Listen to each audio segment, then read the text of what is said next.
fahasoavan'Andriamanitra no nahatoy izao ahy. Korintianina 1:10-10.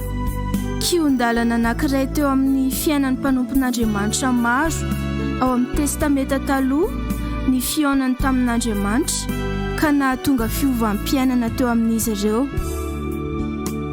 Kiondalana eo amin'ny fiainantsika ankehitriny ihany koa ny fionana sy ny fiaraha-mandeha amin'ny Jesosy Kristy mba hahatonga antsika ho olom-baovao. Mahavariana tokoa ny asan'Andriamanitra sy ny fahasoavany teo amin'ny fiainan'ny Paoly apôstôly satria nampitsimbadika tanteraka ny fiainany. Izy ilay mpanenjika ny fiangonan'Andriamanitra teo aloha no sany teny teo anatrehan'ny rehetra manao hoe fa ny fahasoavan'Andriamanitra no nahatoy izao ahy.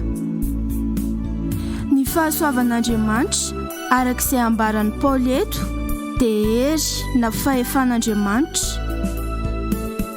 izay sady manova ny toetra eo amin'ny olona iray no mampitombo ny hery manao asa anankiray ihany koa.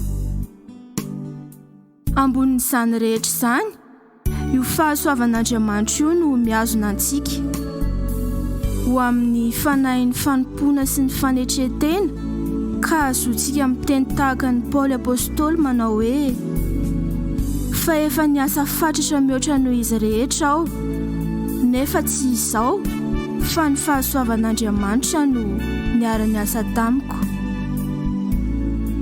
Koa mampianatra antsika ny soratra masina mba tsy handeha irery na handeha amin'ny herin'ny tena fa hiara-mandeha sy hiara-miasa hatrany amin'ny fahasoavan'Andriamanitra.